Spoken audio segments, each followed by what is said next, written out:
Well, joining us now to have a conversation around this issue of the signing of the bill into law is Senator Ibok Essien, who is the president of Niger Delta Forum, and a frontline traditional ruler, His Royal Majesty Bubaraye Dakolo Ibenanaowei. I hope I did not murder that name. Thank you, gentlemen, for joining us on Newsday. Thank you. Thank you. Well, let me begin by asking both of you. I'd like you to respond to your general take on the signing of this law. Better late than never is what a lot of people have described this as. But what are your thoughts? We finally have a legal structure for our oil industry, governance, transparency, fiscal framework, everything. What do you think? Let me start with you, Your Royal Majesty, your take, and then I'll go to Senator. Well, for me, the signing of this bill, of the Delta people, it is criminalizing us officially, because unfortunately the benefit in this bill is tied to the sense of interruption of communities and kingdoms, which is saying that we have been the ones sabotaging the oil industry all these years. It's very uncomfortable. Okay, Your Royal Majesty, we are having challenges hearing you properly. We do apologize to our viewers for that poor audio, but let me take that same question to Senator Ibok Essien. Your general thoughts on this law that we now have? Good afternoon. Yeah, the signing of that bill into law by the president is a big slap to the people of the Niger Delta region. It is a rape to the Niger Delta people. We are not happy because the host communities that bear the brunt and bear the consequences of environmental degradation and deprivation. The 3% that has been inserted into the bill is an insult to the people of the Niger Delta region. And up till this moment, we in the Niger Delta region, we reject that 3% outrightly. Okay. How can you have 30% for frontier oil, that is to look for new resources, which means that people will just be taking that money and corrupting the system rather than use the money to develop where this oil is coming from. So we are not happy. Maybe at the end of the day, they look at the 3% will amount to about $500 million in a year to the Niger Delta. What does that mean to the Niger Delta region? When about $3 billion is going to be used in seeking for oil where there is no oil. So we are not happy at all, and we completely reject that bill, that law. Okay, let me. I know you've already made the point. I wanted thought the president will not return. He will not sign that bill. He will return it to the National Assembly to amend, do some amendment to the bill before he signs it. We are not happy at all.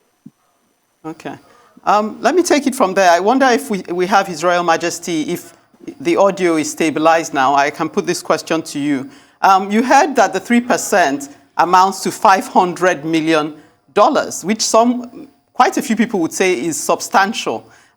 What of the argument that if we're able to utilize this $5 million under a new transparent system, which the Act provides, that will then make a much more robust case for increasing that percentage, but we have to start somewhere. What do you say to that argument, His Royal Majesty? Unfortunately, the bill does not provide for a transparent system management. It takes the powers away from the community entirely and puts it more in the industry, in that so-called committee. So one is afraid if it will be transparently used. We still await that possibility. But more than the 500 million US dollars that has been mentioned is the fact that there's a clause in the bill that says for the host communities to get any benefit at all, there will be no oil sabotage, there will be no stoppage of work, there will be no oil theft, and so on and so forth. And our argument is, if Nigeria has had the security agencies trying to prevent this particular act from happening from 1998 to date, why should the onus, why should the burden be placed on the communities to prevent that from happening? You see that as saying that the communities have been largely responsible for all of these crimes. But to tie it there is suspicious, because if there has been nobody arrested from the communities and jailed for oil thievery or for sabotaging the oil industry for all these years, putting it that way automatically means that there is a plan to prevent us from having that benefit. Because anybody can come from anywhere and sabotage something and say, oh, there was sabotage last. And so for that reason, there will be no benefit for the people the following year. Mm-hmm. And let me bring it back to you, Senator, because some argument is that there's so much focus on the percentage, regardless of what it amounts to, rather than the direct impact it will have on the people. And they make a case of the several special purpose vehicles that have been set up for the Niger Delta. Would you say that this is the most pressing issue? Would you agree that this is the priority for the region, the percentage of the money amounting to it, or perhaps the environmental impact and changes that this law will bring, and so many other things? Are you saying that there is no win at all for the Niger Delta region when it comes to the PIB law? The Petroleum Industry Act, beg your pardon. At all. Mm-hmm. There is none at all.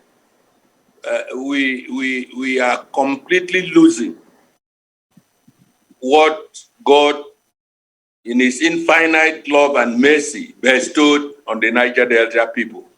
If you look at the history of oil production in Nigeria from 1956 till date, you'll see that they gradually have taken away everything from the Niger Delta region. Even when you are talking of the intervention agencies like NDDC, it resides in the presidency. And then somebody is appointed as MD or executive director in the Niger Delta NDDC, but is being regulated from the presidency, and then names of contractors are given from there, and then every job is given from the presidency. So the people are not allowed to run the agencies as it should be. Even in this PIB, the same thing. Look at the clauses they have put, the limitations and the constraints they have put in the bill or in the act now that has been signed by the president, leaving responsibility for security of the installations to the host communities before they can even draw the 3%. How do you see that anybody, like the Royal Majesty said, anybody can come from anywhere to destroy all installations, destroy the facilities, cause havoc to the facilities, and then they will say it's the host community that is doing it. And then even the patry 3% will be, which we have rejected, will be withheld. So it is a complete rape, like I said before, on the people of the Niger Delta region. And like I said before, we completely reject it. Okay, I'll put this two-pronged question. First to you, Senator Ibok. What do you say? I mean, you say it's a complete rape. What do you say to those who said, but the legislature, who are members of the Niger Delta community, stood by while this rape occurred? Why didn't they speak out? Why didn't they make the voices and the demands of the people felt in the National Assembly and the House of Representatives? And then I want to put this to His Royal Majesty. What do you make of, since we're looking at the detail, the Host Communities Development Fund as referenced in the 3rd chapter of the Petroleum Industry Act? What do you make of that? Does that speak to transparency at all? For me, let's start with His Royal Majesty, if you don't mind, Senator. Okay. It's okay. Okay, that is supposed to be transparent. However, the choice of the participation of the communities is not left to the community. It is left to the committee will not be appointed by the communities. It is the committee that will appoint someone from the community to be part of it. And it's going to be a minority. And his presence is not going to be determined by the communities, which means that you can just look at the community and choose anybody you like and put in there. And it's going to be a minority in that group. Then also, there's something that's not been talked about, the environment. Gas flaring, for example, is said to be, there is no date for stopping gas flaring. And they said that penalty for gas flaring is going to be collected like royalties, which means it's going to go on, the pollution is going to go on forever with this bill. So the bill has also said, keep polluting us, keep flaring the gas, and just pay royalties, which I consider very insensitive to the people of the Niger Delta. Okay, Senator Ibok, what about the role of the legislature? Why have they sat by and let this happen without putting up a fight? Well, I don't know, but for me, this crop of legislators that we have, I'm not happy with them. I was a member of the National Assembly when we had the thorny issue of onshore-offshore abrogation and then the NDDC bill. I was a member and we got our way through because we negotiated with our colleagues from other parts of the country. We had proper negotiation and they supported us. But this crop of members that we have in the National Assembly does not seem to have the synergy of working with the rest of Nigerians. And they chicken out in issues like this that affect the region. We are not happy with them. I must confess that we are not happy with them. All right, that's a good place to leave it, gentlemen. Senator Ibok Essien, President of Pan-Niger Delta Forum, and the frontline traditional ruler, His Royal Majesty Bubaraye Dakolo. Thank you so much for joining us on Newsday.